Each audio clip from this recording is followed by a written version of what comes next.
Hello বন্ধুরা, তোমরা সবাই কেমন আছো? আশা করছি সকলেই অনেক ভালো আছো। তো আজকে আমি তোমাদেরকে দেখাবো এই যে এক টুকরো কাপড় দিয়ে কিভাবে একটা সুন্দর ফুল তৈরি করবে। তো এই এক টুকরো কাপড় কিন্তু ব্লাউজ বানানোর পর এটুকু বেঁচেই ছিল, তো এটা দিয়ে আমি একটা সুন্দর করে ফুল বানালাম। তো দেখো সেটা কিভাবে বানিয়েছি। তো এটা আমি দু টুকরো আগে কেটে নিয়েছি, তারপরে আরও দু টুকরো এক্সট্রা অন্য কাপড় কেটে নিয়েছি এটাকে কভার করার জন্য। তো এবার দেখো সেলাইটা যেভাবে করছি সেইভাবেই তোমরাও করবে। তো এটা সেলাই করার পর দেখো এই যে চারিদিকে ছোট ছোট করে কাটিং লাগিয়ে দিচ্ছি। কাটিং লাগানোর পর এটা কিন্তু আমি সোজা করে নেব। তো সোজা করে নেওয়ার পরে দেখো আমি চার ভাঁজ করে এটাকে মাঝখানে একটু কেটে নিলাম।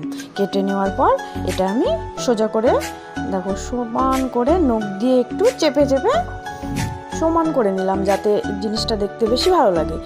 তো এবার এটা সোজা করা হয়ে গেল। তো এবার এই যে ব্লাউজের লটকনে লাগানোর যে ফিতেটা আছে, তো এই ফিতেটা আমি এটা জুড়বো। তো কিভাবে জুড়বো সেটাও তোমরা দেখো। তো এটা আমি দেখো এই যে এই মাঝখান দিয়ে আমি দিয়ে দিলাম। তারপরে দেখো মানে দুই পাশ দিয়ে সেলাই করছি, কি যে আমি ঠিক যেভাবে সেলাইটা করছি তোমরাও এইভাবেই করবে। তো সেলাইটা করার পর দেখো এই যে কেমন হয়েছে। এবার একটা ছোট ফুল বেরিয়ে গেল। তো আমি এটাকে একটা কভার করার জন্য আরও ছোট ছোট দুটো টুকরো কেটে নিয়েছিলাম। তো এই টুকরোটা দিয়ে আমি এটাকে কভার করে নিচ্ছি।